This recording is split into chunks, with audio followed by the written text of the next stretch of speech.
CosmicRadio.TV. Cinematalkraphy. So, we kind of have to see the Avengers, right? I mean, like, it's kind of a big deal. I don't know. Let's ask Jarvis. Should we see Avengers 2, Age of Ultron? Should we... Oh, right. Jarvis. Should we see Avengers 2, Age of Ultron? No. See, Jarvis said... Wait, no? Actually, sir, after analyzing your social feeds, I think you would be better suited watching It Follows. Well, I've heard good things, but are you sure about that? Well, if you would like to expand your demographic, I recommend featuring The Longest Ride. I mean, that's kind of good, but you sure there's not another film coming out? Like one of the biggest films this summer? Like one that you, of all people, would recommend? My projections indicate that an unfriended Paul Blart 2 double feature would boost Cinematalkraphy ratings by a cumulative 60%. I mean, Jarvis is never wrong. I mean, 60% is fucking amazing. I mean, think of what could happen. Give me some audio. Yo. Let me rank you up a bit. Let me crank you. Test. All right, then. Welcome to Cinematography. I'm your host, Roberto Vegas, joined by... Brent Hughes. And once again, we are here at the Alamo Draft House, Slaughter Lane, as we've jokingly called one of our off-site locations, sort of the CRTV theater of choice. Something like that. I don't know why this has become... I mean, I know why the Draft House in general is our theater of choice. I don't know why specifically this Draft House is our theater of choice. It's the closest one to me. It's like in between both of our houses. Although I do like Slaughter more than Village. Fair more enough. than... I think my favorite is Lakeline because, like, between Slaughter and Lakeline, it's just kind of tough to get to. Like, it's kind of small. Well, the only reason, I like for different reasons, like definitely South Lamar, the new one, is phenomenal. I haven't been there yet. The beauty part about this one and that one is that they're built in the way that the Draft House wants to build a theater. You're burying the lead, Roberto. I am burying the lead because I'm trying to save the world, Brandt. Hey, Roberto. Yes. How old is he? I don't. How old is he? How old is Name of the movie is Age of Ultron. How old is he? Oh, I get what you're saying. I guess he's been like, oh, he wasn't. I stole that joke from Twitter. Oh, okay. Well, he was technically born about maybe a week ago. Anyways, yeah, we came here to see Avengers 2: Age of Ultron. Yeah. It's the new movie. Maybe you heard of it. Yeah, it's a movie from Marvel Studios. Of course, Disney as their giant parent company, and directed by one of my all-time favorite directors, Mr. Joss Whedon.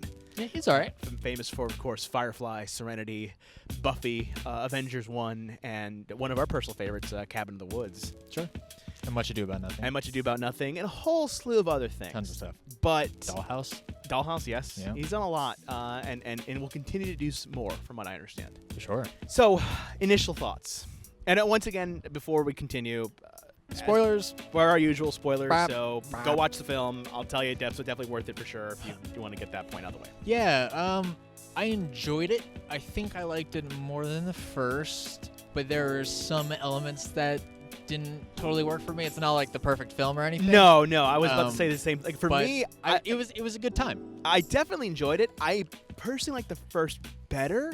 Okay. But that was at the very beginning of the film. I was like, man, I think what I didn't like about it ultimately is that for some reason, I don't know what it is about superhero movies, but we have to like break up the team every fucking movie. Like every movie has to have the, all right, we've established this as the team. We've done our thing. Let's bust it up again. Have them go back through all the turmoil again that they did the last movie, so that we can have them come back together and team up. What I did like about this movie is that it questioned a lot of things. Like I think for me, the two characters I like the most, essentially, I think it's Quicksilver and the Scarlet Witch, but I forget what the names are. The characters in the movie. I do know they're mutant quote unquote names. That's what I know them by.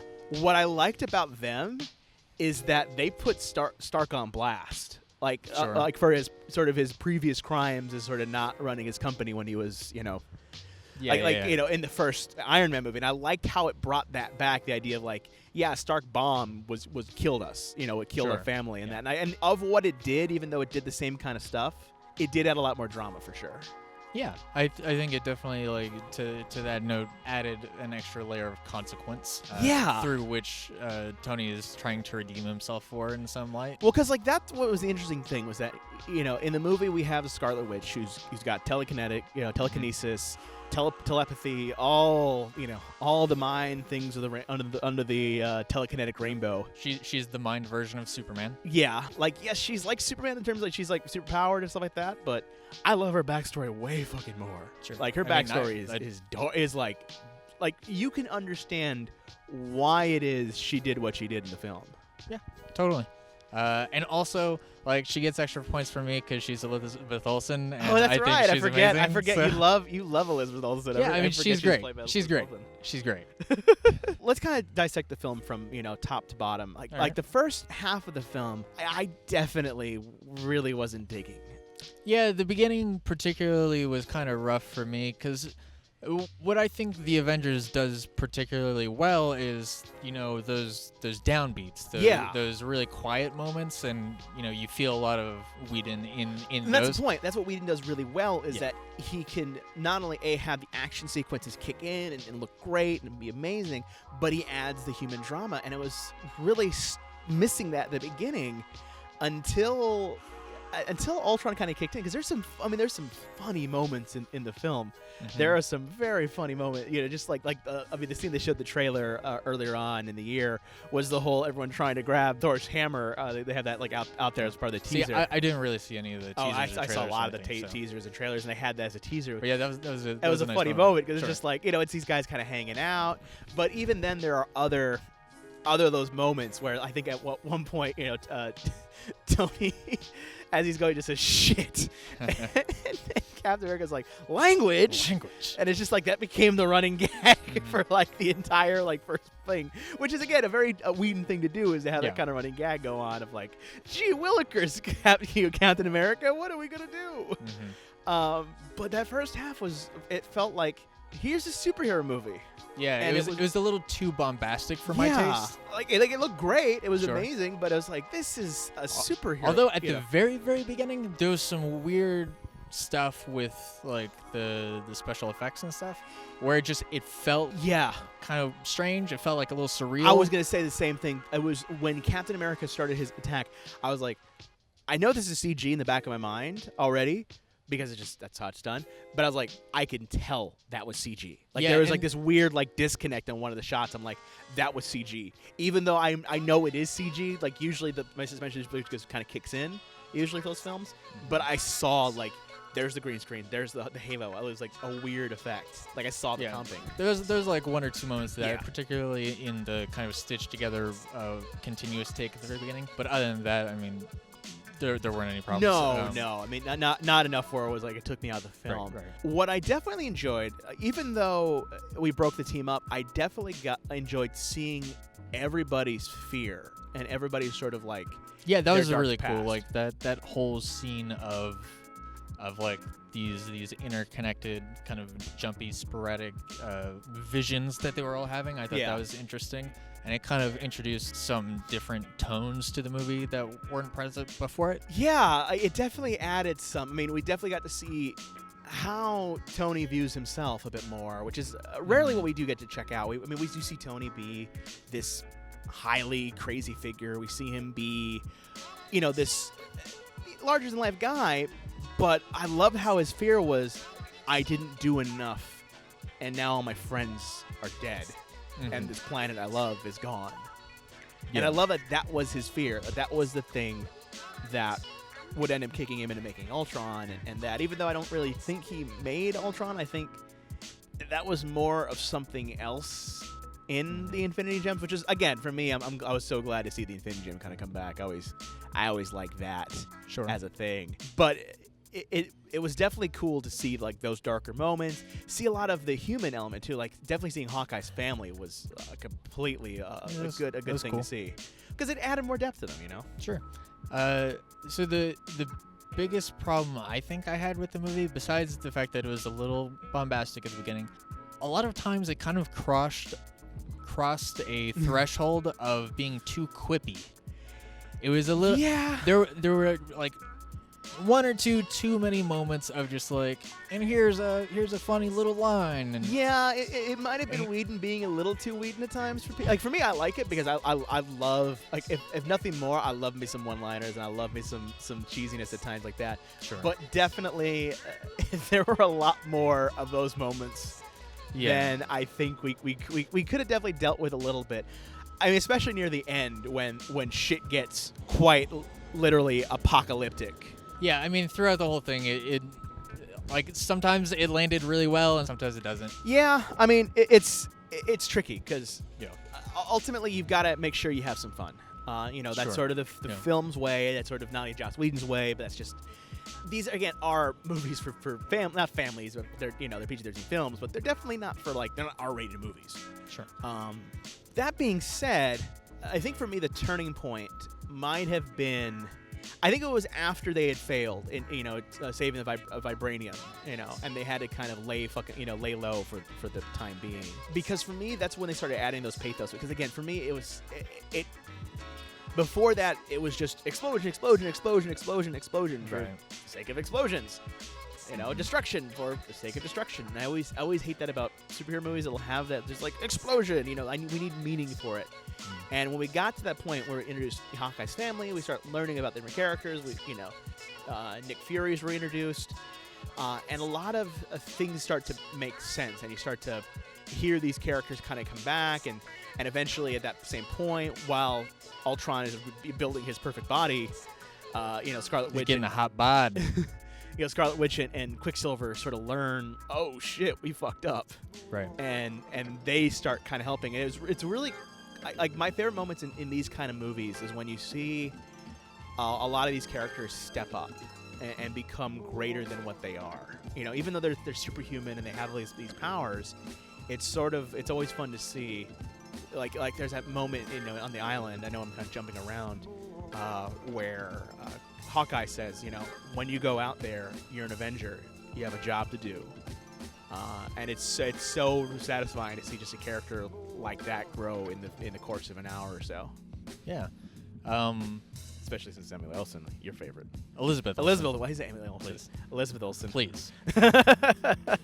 Sorry about that. Yeah, and the one thing that really stood out to me was that whole sequence that involved the train, right? I thought that was really cool. It can be this big, larger than life kind of thing, but then they have okay, we have these characters in this space, and we have this problem. How do we overcome that problem with the powers that these characters have? And I thought that was a cool kind of puzzle solution and stuff like that. I kind of wish there was a little bit more of that, but there's so much going on. Every other second, there's something new happening. That which might be the big A lot of times it works to the advantage of the film, but sometimes it gets a little too chaotic. It was nice, and I guess you kind of expect it from this size of film, but it was cool how there were so many locations and there were new looks and styles and stuff like that. Because they got tax breaks in China and in South Korea. Sure. But, I mean, let's pretend that's not the case. It doesn't really matter. No, it doesn't. Because, it doesn't matter. Because you are right in that I think it got sometimes a little too chaotic for its own good. It had about 8... because it had, the one main storyline. We got to defeat Ultron. But then it had, 8 different sub-goals within that of, all right, we got to defeat Ultron. But first, I must go to the pool to learn my dream. Thor flies away. I must go away because I'm a monster and no one can contain me. Woo! I'm Hawkeye. I've got to save my family. I enjoyed that, but there was a lot going on, and I appreciate that. But once we got even to the action, there was a lot going on. Because then, out of nowhere, Rhodey comes in and he's part of it's this weird thing of I think near the end it might have thrown more at you than it really needed to throw. I mean, I get it has to set up for the next film, but it felt like it threw a little bit more than it needed to. Yeah, at times. And also with a film this big, it's it feels like an impossible film to get just right. Yeah. There are so many people in this movie, and they all play a large role, and you all need them all to do something. And also, you need to satisfy everybody. and you need it to be as palatable to as many people as you can. Yeah. And you need it to hit all of these right notes, and you need it to follow this schematic. And there's so much going on. It's hard. Yeah, it's impossible. It's just about impossible. You know what this film needed to make it perfect? What? The Avengers. No, I'm just No, but let's talk Classic. about some of our favorite moments, or maybe our favorite kind of points. What was the high point for you in the film, if you had to say one? I mean, obviously there's a lot of highs and lows and stuff like that. Yeah, but so like I thought either the train bit was cool. I thought we're all on the floating island, and the floating continent. They had like that top-down shot. Yeah. Where they get flooded, and it was like they're spinny protecting thing. the sort of the grav lift, if you will, or the anti-grav. Yeah. That was kind of thing. cool. The moment when the island like gets into serious mode, I'm like, oh snap! Like that was what was interesting, was that this is one of those few films that last film again had the stakes raised. This had them raised insanely. Now, granted, there were a couple of interesting Deus Ex Machinas. They're not so much hand of God per se, but it's just like, oh look, the helicarrier just happened to still be working. We happen to have these emergency hover lifeboats on hand. We just happen to be in the. I mean, granted, yes, a lot of that is sort of part of the film, but it was interesting for that brief moment when they had to consider what's greater, the lives on this island or the lives of the planet. Right. And that was an interesting moment of like Stark, what do you got? I can vaporize this thing. That's not an answer. It's like it's all I got. There's nothing I can and I like the idea that they would have to have made that call. Obviously they weren't going to because someone's going to something kind of happened to do it, but I wish that would have gone further. But anyways, you definitely like the shot where they did the whole protecting that. Yeah, moments like that are always really cool when you really feel the gravity of the situation. Yeah. And you feel like there might very well be serious consequences. Yeah. And so like stuff like that would have been cool. And then there are some sporadic moments of just like really downplayed moments that I liked. Those tend to be my favorite. Just the lulls in between the big action sequences were nice. What I really enjoyed, definitely I loved Romanoff and Banner sort of moment. I'm always a huge fan of love stories and things like that. So I really dug them hooking up. And the idea of like, when you hear when you hear Banner say like, what, you think I can have a regular life? You think we can have this? And then we start learning about Black Widow's like, we can't have this because I can't have this because this is my fucking cross to bear. And you ain't the only one that has to worry about. You're the only one that doesn't have dark shit.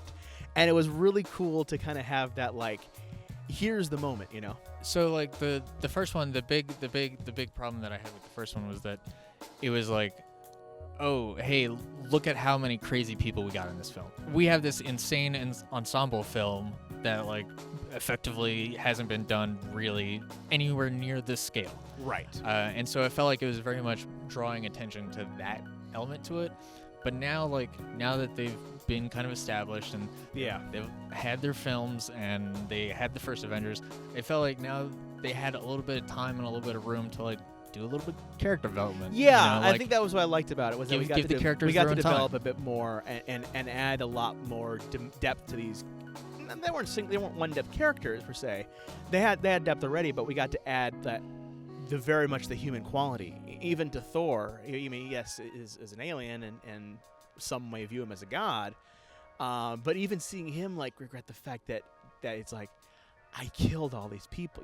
These are the people that that are on my fucking conscience. And I liked seeing those moments. I mean, I love seeing when those human moments come in and make these characters a lot less than these glorious superheroes that we always see them as. And it adds way more reality to it for sure. What's your overall take of the film? Like, if someone were to come up to you point blank and say, all right, Brandt, I'm stuck between a movie. Pitch Perfect 2's in theaters. And I'm kidding. I won't put you up to that. That's I haven't even seen that movie, Roberto. If someone were to ask you, should I go see Avengers 2? Let's say they have seen Avengers 1. Would you say yes? Sure. Yeah. What if they haven't, though? Sure. Yeah. Okay. Wow. I mean, like, if they saw the first one and didn't like it, yeah. That's then, a different story. like, That's a different maybe- story. Yeah. maybe skip out. Maybe these Marvel films aren't for you per se. Yeah. I would. Yeah. But yeah, like, it's a fun way to spend 2.5 hours. Yeah. Like, it's not going to, I think the most important thing that a film can do, the most, like, captivating thing a film can do is change the way that you think about something. Yeah. It can alter your perspective. It can connect with you on such a deep, resonant level that it changes you in some way. And I don't think this film did that. But that's okay. Like, it can just be a fun 2.5 hours. Yeah, and I mean, I think that's totally fine. Because I should point out, like, we're recording this at 2 in the morning. We just got out of Yeah. the theater maybe about a few minutes I don't know if ago. you could tell this, but it's dark outside. Yeah. And also I'm cold. Well, earlier it was really nice, and now I guess it's still kind of nice. That's why I bring the I hoodie. thought about bringing a jacket, and then I was like, we don't get cold weather enough for me to just shrug that off. Like, I want to embrace the cold. That's fair. That's But fair. yeah, it's late. But that being said, like, we're still energetic about. We're still able to talk about the film. And there are films that we've watched in the past where we're just like, oh god, that was a movie that we watched, and kind of go do our review for it or talk about it. Her, most notably. But that's just because it was, like, emotionally exhausting. Oh yeah, that was I was a different just, like, story. That was a drained. different story. But Yeah. but yeah, no, but you're absolutely right. It's definitely a fun film. Yeah. I definitely enjoyed it. I would definitely say if you've seen the first one, and you liked it, go check out the second one. It's more of the same. But with Elizabeth Olsen. Well, there's Elizabeth Olsen. Now here comes the last and final one, prediction time, because Right. we know there's gonna be a third one. I mean, obviously we're gonna another Captain America first, and Ant-Man for sure is gonna come up, and those things are gonna come in.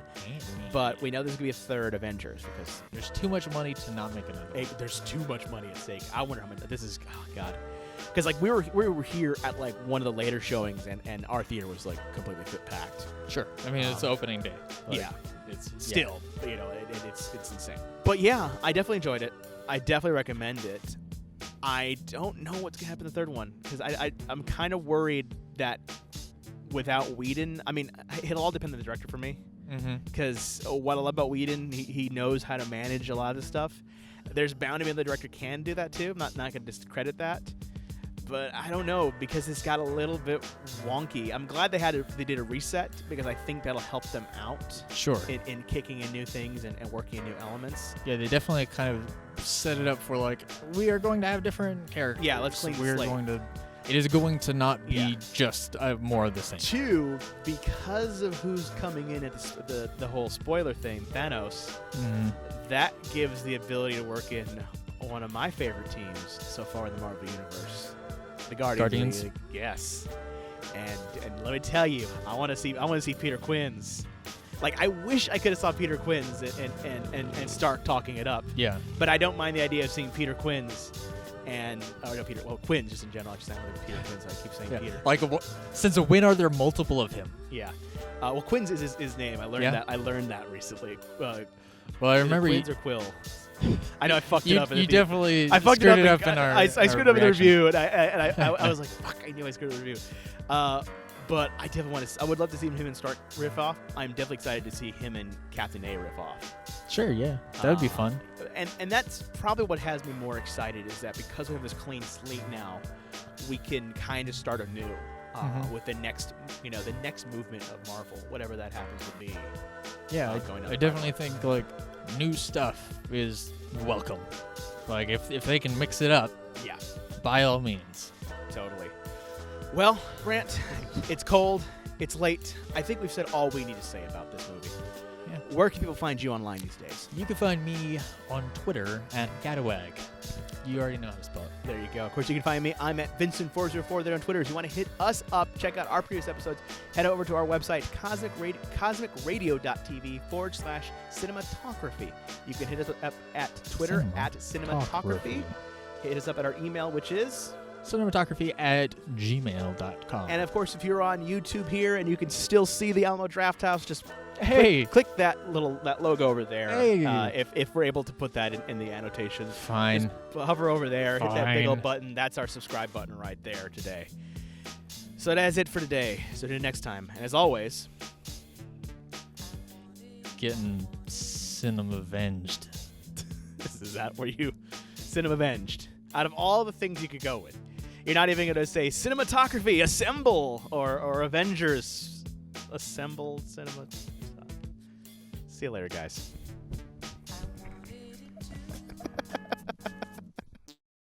This has been a CosmicRadio.TV production. For more awesome shows, head on over to our website, CosmicRadio.TV.